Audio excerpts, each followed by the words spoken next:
Olha só! Olá, rapaz! Que honra! Que honra! Começamos mais um Papo Cabeças e o nosso convidado maravilhoso de hoje é o Felipe Pires. Nossa, hoje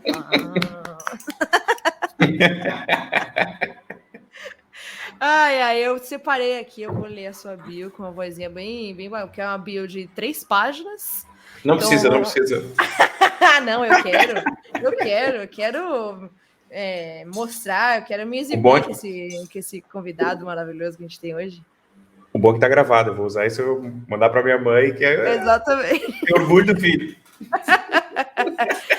Muito bem, para vocês que não conhecem o Felipe, ele trabalha como Security and Threat Researcher na Sapporo, ele também atua como Cybersecurity Advocate na Senha Segura, ele também é o Sneak Ambassador, ele é especialista em Application Security, ele atua como Advocate do projeto Hacking is Not a Crime, que é maravilhoso esse projeto. Ele é parte do time de coordenadores do DEFCON Groups de São Paulo, somos. Tá paradinho por enquanto, mas estamos lá, estamos tentando lutar contra o tempo. E também é contribuidor da Red Team Village da DEFCON também, tá? DEFCON, para quem não sabe, é o maior evento de hacking do planeta. Como palestrante internacional de segurança e novas tecnologias, o Felipe ele já se apresentou em conferências ao redor do mundo todo, como Estados Unidos, Canadá, França, Espanha, Alemanha, Polônia, enfim, né? Vocês entenderam. Ele já atuou como professor universitário em cursos de graduação e MBA em faculdades brasileiras, além de ser o criador e instrutor do curso Ataques de Malware, com a metodologia de Q-Chain, para o Pentest Magazine, e o curso de Fundamentos da Análise de Malware para HackerSec. O Felipe ele trabalha como eu já falei essa parte de Security Researcher, e uma coisa aqui que eu achei fantástica, que eu acho que a gente é assim, o supra-sumo assim, da nossa discussão é que o Felipe ele é advocate do Hacking is Not a Crime. E eu acho que esse é um pontapé muito bom para a nossa conversa, que é justamente, hoje a gente quer falar sobre a diferença entre hacking e segurança e por que é tão difícil, por que as pessoas têm tanta dificuldade em falar sobre hacking e sobre segurança, não só como duas coisas diferentes, mas como duas coisas, enfim, individuais em si, né? A dificuldade de falar de uma, dificuldade de falar de outra. Vai ser um daqueles papos, hein? Vai ser bom, vai ser bom. Polêmicas, sempre, né? Falar de polêmicas. Segurança. Polêmicas, né? Polêmicas, e por que não polêmicas? Felipe, sobre o Hacking is Not a Crime, você quer explicar um pouquinho antes da gente Sim, debulhar? pode ser. Bom, primeiramente, obrigado pelo convite. Claro. Eu ia dizer uma palavra, não sei se pode falar palavrão, mas eu ia dizer... Pode sim, pode mandar, a gente corta na edição. Eu ia dizer que é puta honra estar aqui conversando com vocês, puta, eu acho muito legal isso, a gente se conhece há bastante tempo aí, né, das comunidades, né, e o que é o Hack is Not a Crime? Na verdade, esse é um projeto que começou nos Estados Unidos, né, onde o principal conceito e a principal ideia sobre esse projeto é tirar esse conceito errado que se tem atrelado à palavra hacking, ou a palavra, ou a pessoa, né, o hacker, né, a pessoa que executa ou que faz um hacking. Porque hoje em dia, infelizmente, né, a televisão, os jornais, né, a mídia em si como um todo, eles precisam achar um culpado, né? Então, ele atrela a culpa à pessoa chamada hacker, ou o hacker que atacou uma empresa, ou que fez isso, aquilo. Então, o projeto ele vem para mudar isso, né, para tentar tirar isso. Então, por isso que tem baixo-assinado, tem uma série de atividades e iniciativas que são feitas em cima desse projeto, que começou nos Estados Unidos e hoje tem advocates espalhados pelo mundo inteiro, né? Onde a gente transmite essa mensagem, transmite essa ideia de que o hacking realmente não é um crime, ele é nada mais do que um estilo de vida, como tu lida com as coisas, né? E a gente eu gosto de sempre parafrasear, usar, bonito isso, né? Vai ficar gravado, parafrasear é bonito. Usar esse exemplo que é, quando tu é um advogado e tu comete um crime, tu te torna um criminoso. É uma coisa meio óbvia, né? Se tu é, sei lá, um cantor e tu comete um assassinato, tu te torna um criminoso, tu vai pagar por aquilo, né? Então, tu era um profissional que era ser cantor. Então, a partir do momento que tu fez uma coisa que é criminosa, tu te torna um criminoso, precisa pagar por aquilo. A questão toda é que associa o hacker a isso, só que o hacker não é isso. O hacker e o hacking é como tu olha e como tu utiliza a tua forma criativa em cima das coisas. Essa é a mensagem que o projeto fala, né? Então, a gente usa isso como um estilo de vida, de olhar para as coisas e construir isso de uma forma criativa. Vou usar um outro exemplo, né? Sem falar de tecnologia. Por exemplo, o meu pai, ele trabalhou muito tempo na área da construção civil. E o que acontece? Ele nunca fez engenharia nem arquitetura. Mas se tu desse uma planta para ele desenhar e construir uma casa, ele construiu uma casa. Ele construiu uma casa baseada numa planta. Então, assim, como é possível isso? Porque ele usava toda a criatividade dele e a experiência em cima disso. Inclusive, olha que interessante, ele teve várias discussões com arquitetos explicando que aquela teoria não fazia sentido, porque ele, na prática, já tinha entendido uma outra maneira de construir aquela casa diferente. Então, aquilo mostra como ele sabia bypassar os sistemas e mostrar de uma forma criativa como deveria ser feito na prática. Então, eu falei para ele, cara, isso que tu aplica é o conceito de hacking fora da tecnologia, mas é como tu usa isso como uma forma criativa e como estilo de vida. Então, aí, obviamente, há quem pensa assim, puta, mas aí como é que fica a questão de, pô, eu vou lá descobrir uma falha, uma vulnerabilidade, e aí, o que eu tô fazendo? Tô cometendo um crime? Aí entra aquilo, qual que é qual que é o sentido final dessa ação que eu estou fazendo, né? Hoje, existem vários órgãos e vários programas que te permitem trabalhar nessa iniciativa, né? Tu pode utilizar isso de uma forma criativa e utilizar isso e oferecer uma solução para a empresa para trazer uma melhoria. Aí é quem diga assim, mas existe o bug bounty, eu queria ganhar dinheiro com isso. Então, existem programas para isso. É simples. Agora, se tu faz uma coisa que é fora da lei, tu deve ser cobrado por isso, deve pagar por isso, né? Então, esse é o básico, entendeu? Exato. Então, quando a gente fala por isso que o projeto, as pessoas que estão envolvidas com esse projeto e transmite essa ideia, né, existe um termo nos Estados Unidos que é threat actor, ou que é usado para isso, ou cybercriminal, ou então é utilizado o próprio attacker mesmo, né, como a pessoa que é o atacante. Então, justamente para desmistificar e tirar esse nome de hacker, né, e de hacking. E eu acho que é uma educação muito importante, porque aqui a forma como a gente vai separar um pouquinho o hacking de segurança, por mais que eles tenham muitas interligações, né, entre si, o hacking, eu adoro que o hacking tem, assim, cada pessoa que você pedir para descrever hacking vai descrever de uma forma diferente. Porque o hacking, ele é muito inerente à interpretação do que aquela pessoa utiliza o hacking para, né? Então, eu sinto que o hacking, ele é muito independente de como a pessoa usa de acordo com as tecnologias e processos que fazem parte da realidade dela. Porque o hacking e eu vou soltar aqui a minha colocação, né? A minha visão, tendo trabalhado aí com pessoas, com hackers de todos os lugares, em diversos momentos da vida, assim, que o hacking é uma habilidade de encontrar formas inusitadas de se fazer algo, de explorar falhas e vulnerabilidades nesse algo, eu digo um processo, uma tecnologia, enfim, e você explora essas vulnerabilidades para que você faça esse sistema, esse processo se comportar de forma não esperada, seja melhorando ele, seja quebrando ele, seja, enfim, né, ligando um ponto A ao ponto B de uma forma inesperada, criando um atalho, né? Então, eu acho que o hacking é você conhecer atalhos, né? Você saber explorar esses atalhos e você criar novos atalhos. Parece super genérico, porque isso é muito referente à tecnologia que você utiliza, isso é muito referente aos processos que você utiliza no seu dia a dia, né? Como é que você quebra esses processos, como é que você remonta esses processos, como é que você acha, né, os pequenos buracos ali no caminho, enfim, explora essas falhas, essas vulnerabilidades. E veja bem, em nenhum momento aqui a gente usou a moralidade para definir esse processo. Em nenhum momento a gente trouxe aqui a palavra ética, ou enfim. Porque o conhecimento em si, né, a prática em si, ela é desprovida da moralidade, ela é desprovida da ética. Ela é uma prática. Assim como todas essas práticas que você citou antes, né? O cantor, o advogado, enfim, são práticas. Sim, e essa pessoa comete o crime, é criminoso. Ela não é necessariamente hacker. Exatamente, acho que esse é o grande ponto, assim, que tu falou, é olhar para as coisas de acordo com a tecnologia que está utilizando, enfim, e usar a maneira criativa, né? E até existe um termo no marketing chamado growth hacking.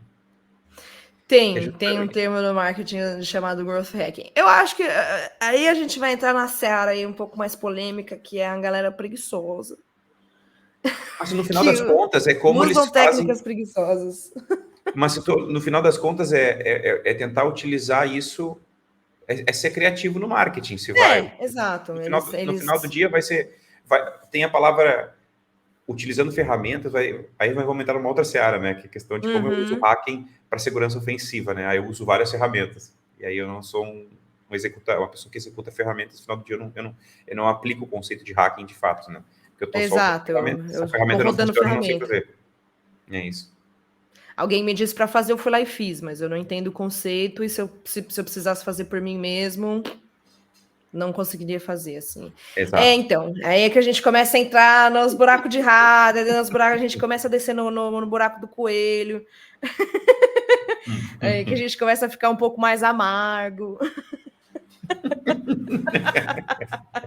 Mas acho importante a gente ter chegado nesse ponto, porque aí agora eu acho que é uma excelente oportunidade para a gente diferenciar, então, o hacking da segurança da informação, hacking de security, como duas áreas diferentes, porque são áreas diferentes. Enquanto o hacking não está preocupado necessariamente com o ponto final da utilização daquela técnica, é muito mais a curiosidade pela curiosidade, né? Curiosity for the curiosity, enfim. O hacker não está preocupado se aquilo vai ser explorado de forma maliciosa ou não. O hacker não está preocupado se aquilo vai ajudar a proteger um sistema, se a falha vai ser consertada ou não, enfim. O trabalho dele é encontrar, o trabalho dele é explorar, o trabalho dele é fuçar, é imaginar novas formas. O uso final, muitas vezes, cai no colo da galera de security. Pelo menos é a impressão que eu tenho. E aí eu vou jogar a bola para você. Qual que você entende que é essa diferença entre a aplicabilidade do hacking e da segurança?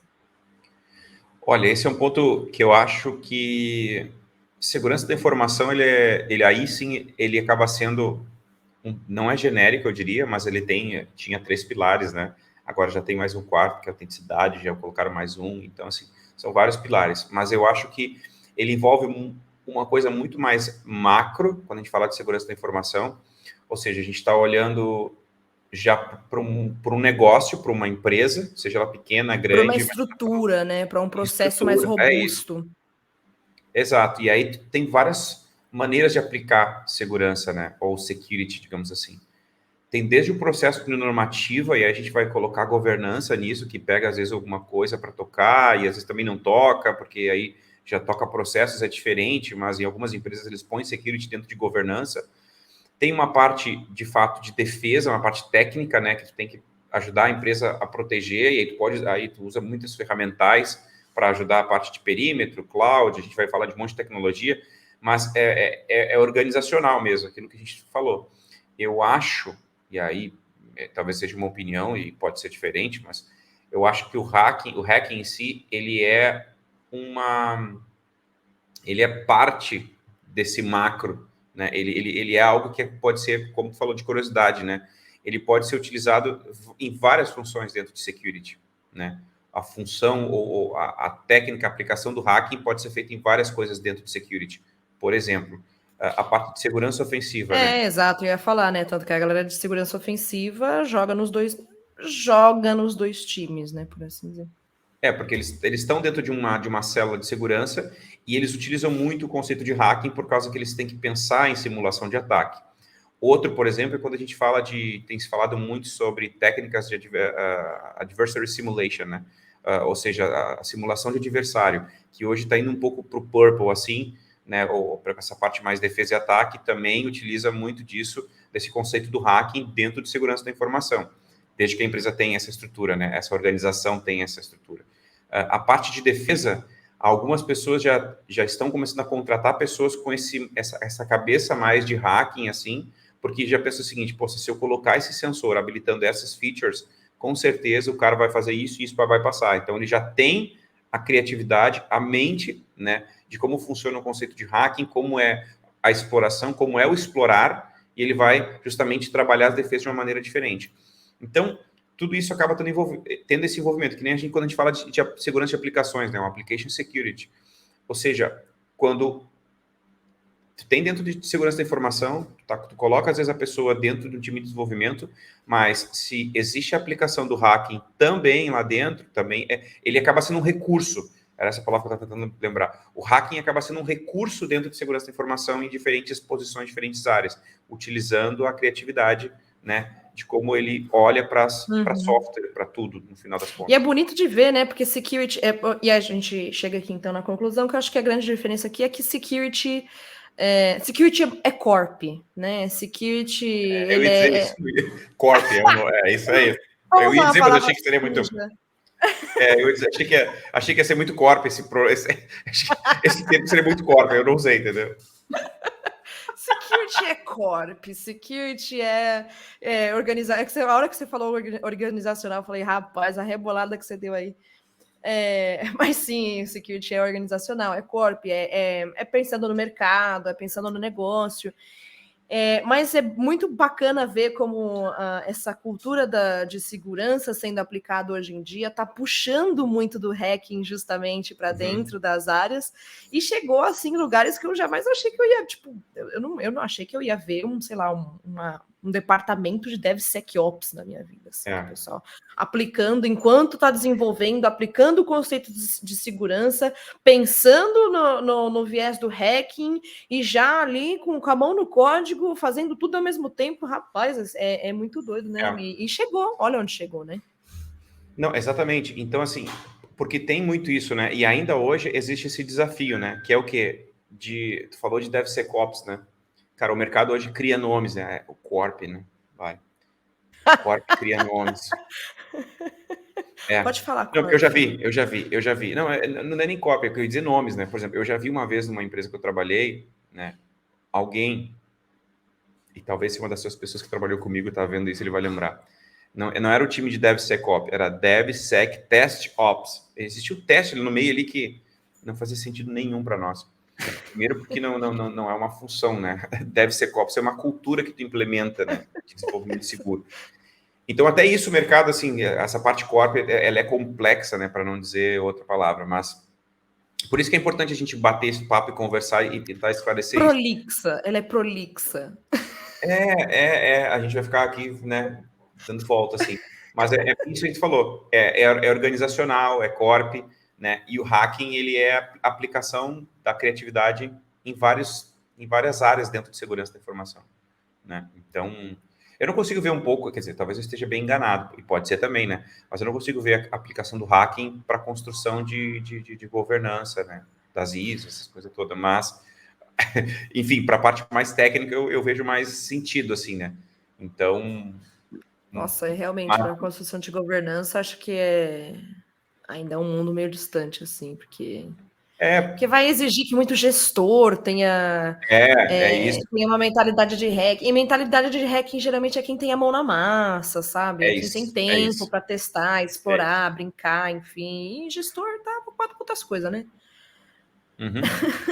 Decisor tá preocupado se a empresa vai quebrar no mês seguinte ou não.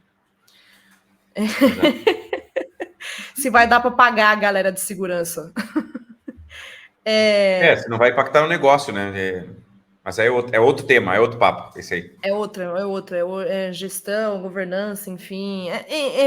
Mas eu acho que é válido a gente ter chegado aqui, mesmo que a gente tenha dado uma viajadinha, porque as pessoas têm uma dificuldade tremenda de falar sobre segurança. Seja para conscientizar, a gente já falou aqui, já teve uns papos de conscientização aqui no Papo Cabeça, mas seja para conscientizar, ou seja, educar o seu próprio público, seus próprios colaboradores sobre segurança, para que eles não cometam gafes, né?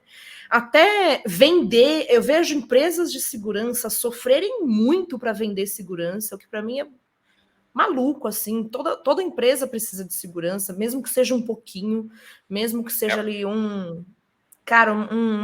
sabe, um temperinho de segurança ali, toda empresa precisa. de alguma forma. E eu vejo muita galera sofrer, assim, grande parte dos nossos clientes tem justamente essa dificuldade, né? São times técnicos, são muitos analistas, são muitos técnicos, muitos pesquisadores que têm uma dificuldade tremenda de vender segurança porque eles não conseguem falar sobre segurança, né? E eu vejo que isso está tendo Eu vejo bastante recentemente o pessoal falar que a melhor forma de você provar o valor de segurança dentro de uma empresa é você falar de impacto.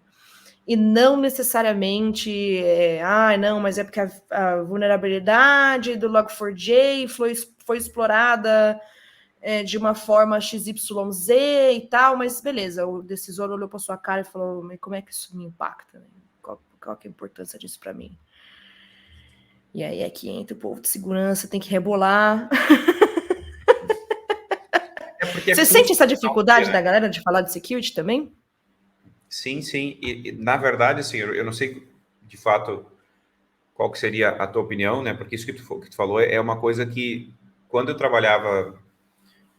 entrei na área de segurança lá em 2015, né? Quando eu realmente entrei no mundo de segurança, eu trabalhei num vendedor de segurança que é a Trend Micro.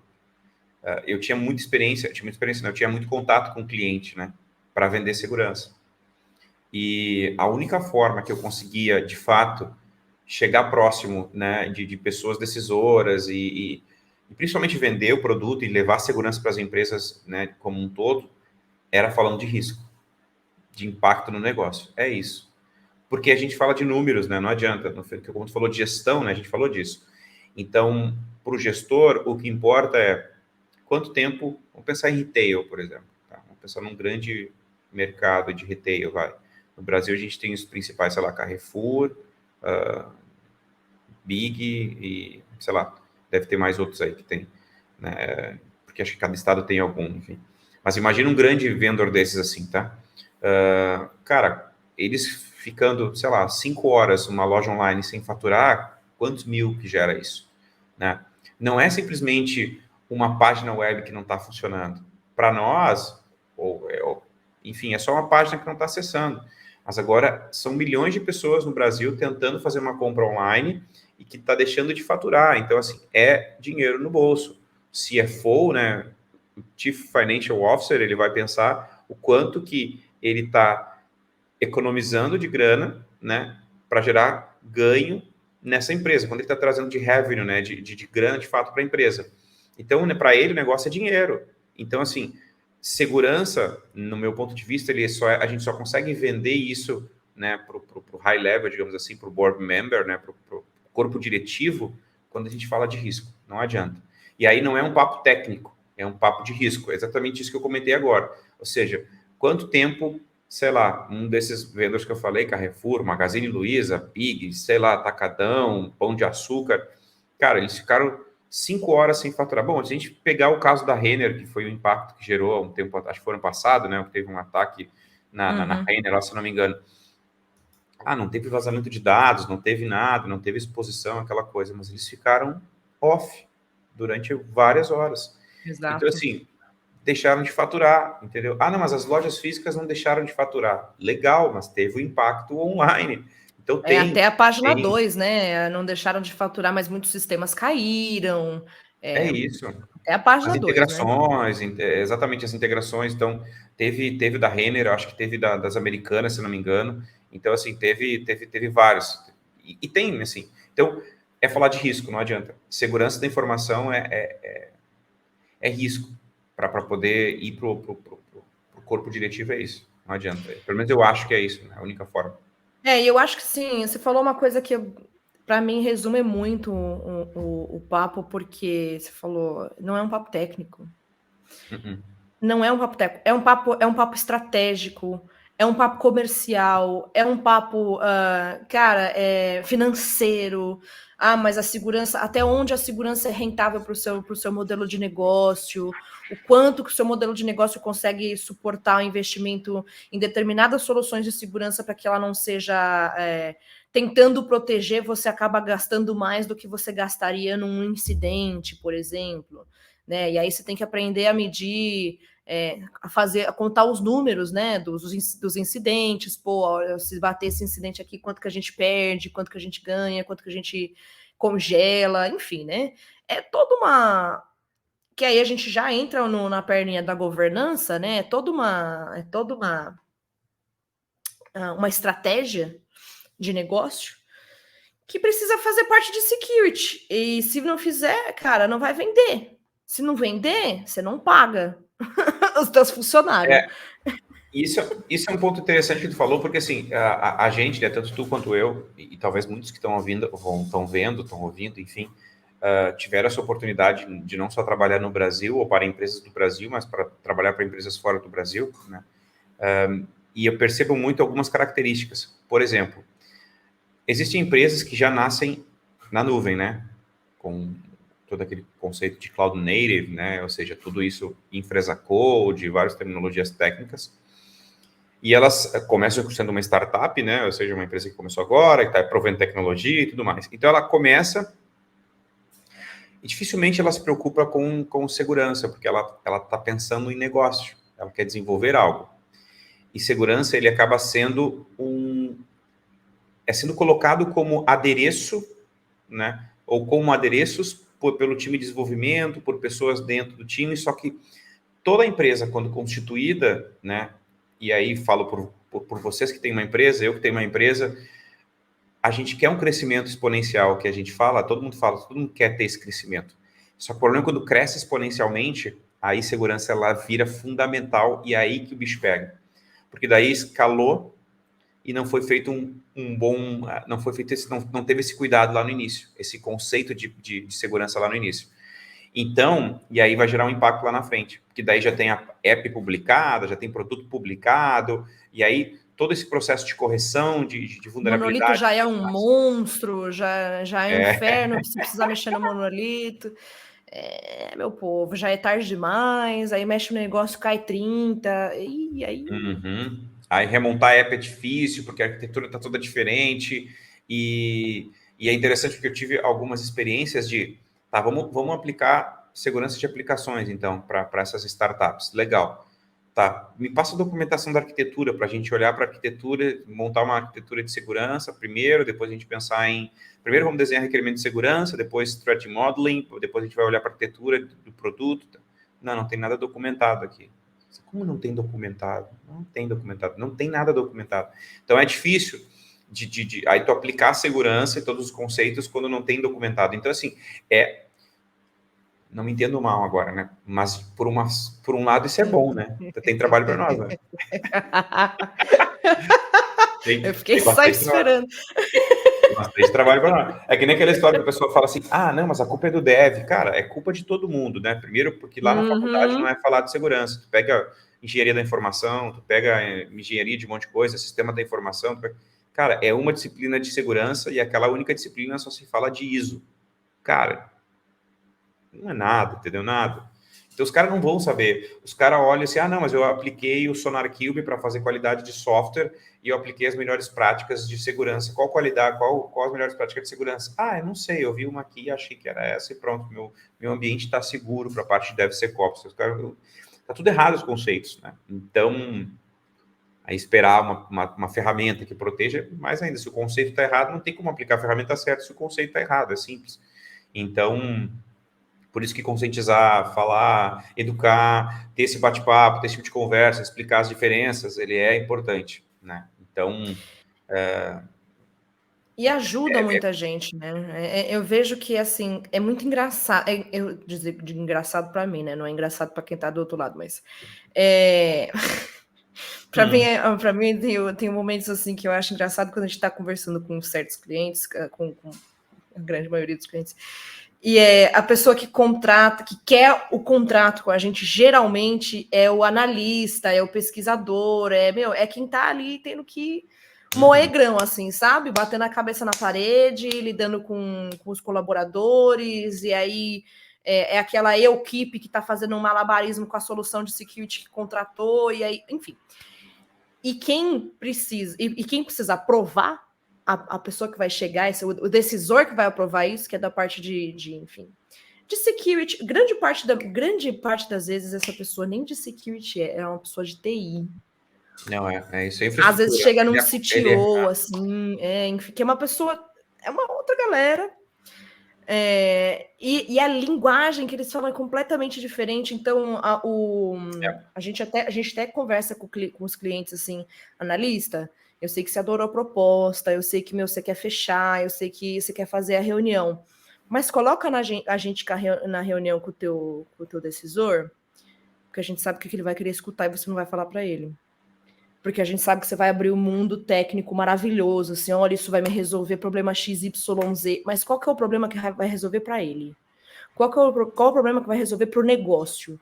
Como é que a gente vai falar security com essa pessoa? E eu não estou falando de colocar a mão na massa, de resolver tuas dores aqui embaixo. Eu estou dizendo como é que a gente vai explicar isso lá em cima. Precisa ser...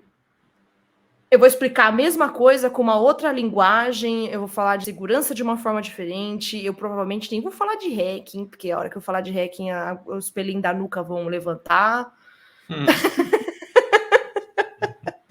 Vou transformar pentest físico em simulação enfim, simulação de invasão. Eu vou dar uma floreada assim, vou transformar numa coisa bonita que o pessoal lá de cima vai falar, ai, nossa, é verdade, a gente estava precisando disso, né? E é muito bizarro, porque assim, é quase todo cliente. É muito difícil achar um cliente que tenha a maturidade de se comunicar bem, assim. Dentro de si. Fico, caramba, cara. Difícil. É difícil. Eu lembro, sempre que fala sobre risco, assim, eu lembro de uma conversa que eu tive lá em 2018, quando eu tinha vindo para São Paulo, que eu sou do Sul, né? Dá para ver pelo meu sotaque que eu sou do Sul, né? É nada. Então, eu fui para São Paulo, né? Sendo transferido pela empresa e tal, e aí eu comecei a visitar outros clientes. E eu lembro que eu tive é bem como tu falou assim, tinha os analistas que estavam fazendo análise da ferramenta, tinha o gerente, que era um cara que tinha, hoje casualmente ele é CISO, né, de outra empresa, esse mesmo gerente já virou CISO, então, mas ele cuida de segurança e de infraestrutura, como a gente estava falando aqui. E eu conversei com ele sobre o que seria um decisor para ele técnico, para que ele fechasse a solução na época, né? E lembrando que eu era System Engineering ou pré-vendas e tal, né? Mas a minha função era técnica, era demonstrar produto. Ele falou, cara, se a gente encontrar algum problema no ambiente, né, algum possível ataque, né, é um ponto muito forte. E se a gente provar uma coisa muito direcionada, eu acho que tá fechado, né? Aí eu encontrei, né? Encontrei isso no ambiente do cliente. Casualmente tinha isso. E eu lembro que na reunião de apresentação do relatório, eu não fazia apresentações com relatório, eu imprimia o relatório e entregava impresso para eles, detalhado, né? Mas na apresentação eu usava um PowerPoint, apresentava ali uns meia dúzia de slides e pronto. Só que nessa reunião, ele levou o CFO junto. Então, assim, levou o CFO junto e aí eu pensei, cara, eu vou explicar sobre um ataque avançado que eles estão sofrendo e o CFO vai estar junto na sala, que é o decisor, é o cara que vai aprovar a ferramenta, que era a ferramenta mais cara, assim. Então eu lembro assim, cara, como é que eu vou dizer para esse cara que ele realmente precisa daquilo? E para mim o legal foi que no final ele falou assim, bom, para esclarecer o que tu me explicou, por isso que eu falei que eu sempre lembro dessa história, porque ele disse assim, o que tu está dizendo é que se a gente continuar sofrendo esse ataque, as catracas que a gente tem dos pedágios vão parar e a gente vai deixar de faturar durante X tempo, porque as rodovias não vão mais estar com a catraca, o sistema que faz o pagamento ali e até os sistemas automáticos no pedágio não vão funcionar. Então, está me dizendo que esse ataque para isso e não vai funcionar. É isso. É isso. Eu falei, e o senhor deve saber quanto que fatura por dia e quanto fatura por mês. Então, assim, umas tantas horas sem faturar, o senhor imagina qual que é o impacto vai causar na questão financeira. Eu lembro, cara, muito, como se fosse hoje, assim. Ele falou, tá bom, fulano, para mim tá ótimo. Pegou, levantou e saiu da sala. Simples como isso, cara. Era isso que ele queria saber, quanto que ia custar, entendeu? Qual era o impacto? Assim, foi bom ou foi ruim, né? Tipo, eu fiquei pensando assim, claro, depois eles fecharam um projeto gigantesco, foi animal, assim, foi muito legal. Mas a experiência eu sabia que ele estava naquela reunião, então eu sabia que eu tinha que dizer algo que fosse interessante para ele, que de fato era um risco do negócio, né? Porque ia trazer um impacto se continuasse daquele jeito. Então, essa tradução, ela é importante quando a gente fala de segurança. Então, quem está nos assistindo, se tu é um analista, cara, primeiro, tem que traduzir isso para o teu gerente, se ele não é técnico, e se for levar isso para um outro nível, tem que traduzir. Ah, mas eu não consigo.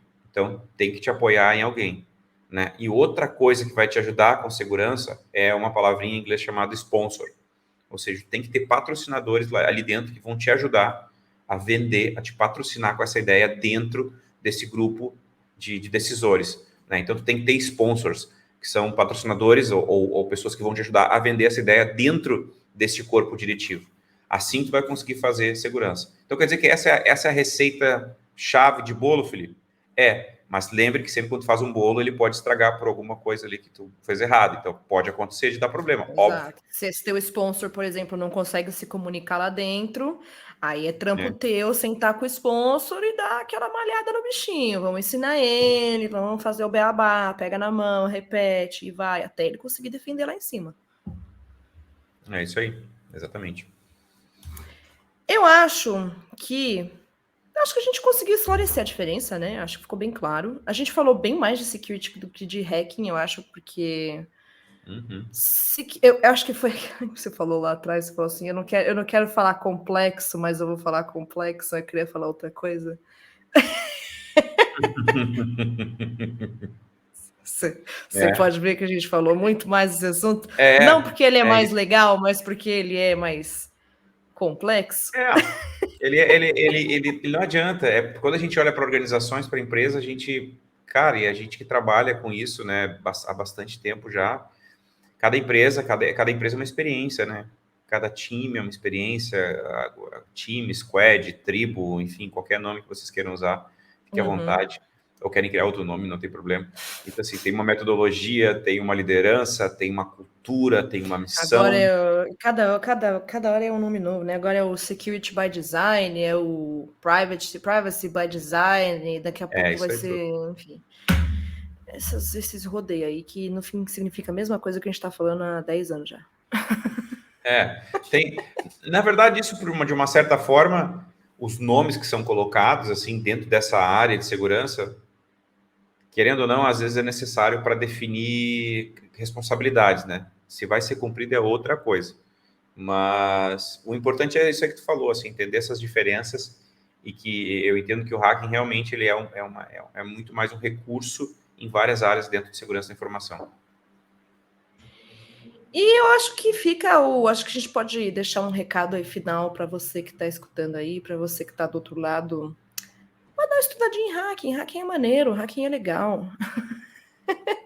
É, Se você está as no pessoas mundo de security, você vai ver que vai valer muito a pena a aplicação do teu conhecimento quando você está realmente com a mãozinha na massa, está do outro lado, está pensando de forma ofensiva, está pensando de forma maliciosa. Não necessariamente você precisa de forma maliciosa, mas você pode pensar de forma maliciosa. As pessoas sempre perguntam isso, né?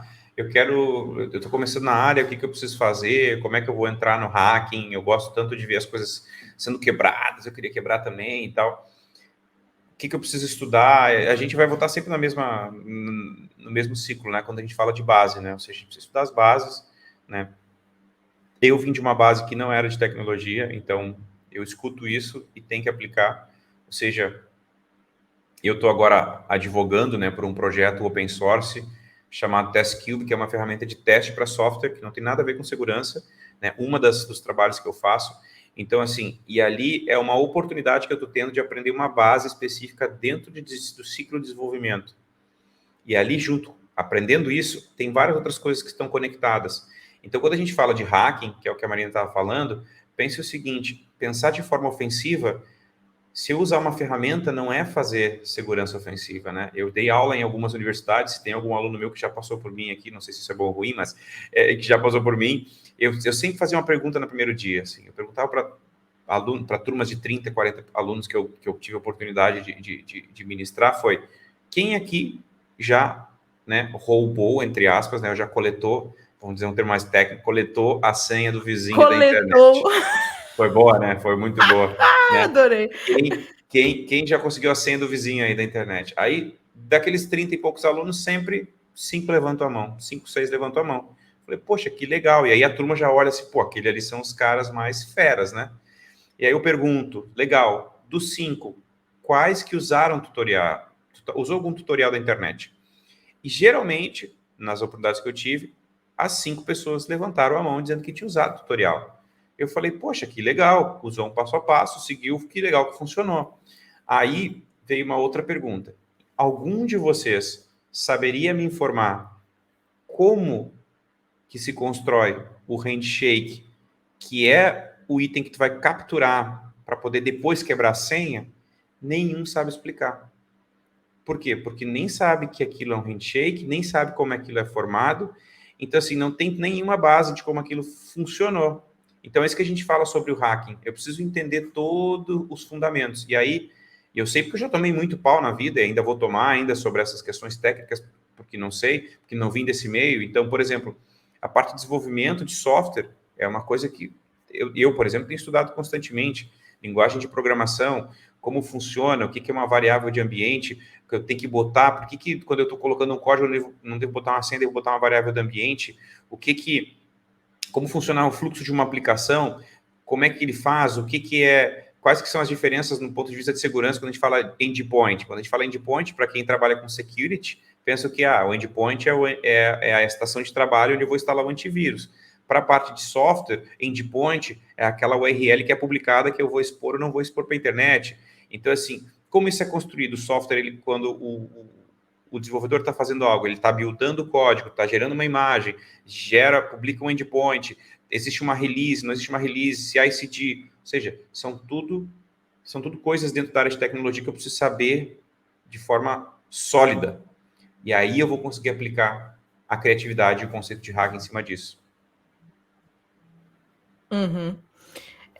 Eu acho que fica uma maravilhosa mensagem final, foi inspirador, que é aprenda as suas bases, fortaleça as suas bases, seja ela no hacking, enfim, seja ela na carreira que você quiser, fortaleça as suas bases e aprenda a comunicar o seu conhecimento de uma base para outra, porque por mais diferentes que elas sejam entre si, você vai precisar em algum momento da sua vida comunicar-se entre elas, seja parte de desenvolvimento com security, seja security com hacking, seja hacking com desenvolvimento, enfim, seja lá qual for a sua aplicação na área de tecnologia, as suas bases, elas vão precisar se conversar em algum momento. Então, quanto antes você souber se comunicar sobre elas, entre elas, para elas, enfim, melhor vai ser. Mais rápido você vai conseguir se adaptar, mais rápido você vai conseguir vender, mais rápido você vai conseguir criar novas estratégias que vão fazer uma diferença avassaladora, seja no seu produto, seja na sua empresa, seja na sua equipe, na sua carreira, enfim, no que você precisar aplicar. Correto? Exato. É isso aí. Concordo e assino embaixo. Felipe, muito obrigada por esse papo, ele foi delicioso, eu acho que extremamente importante, a gente vai repetir ele até cansar, e aí repete um pouco mais, porque ele vai continuar sendo muito necessário, e obrigada pelo convite, obrigada pelo papo, espero que você tenha gostado. Não, com certeza, putz, foi o que eu falei lá no início, assim, quando vocês me chamaram, para mim é sempre esses dias eu estava lembrando sobre, porque essas memórias é uma coisa que eu nunca deixo faltar, sabe?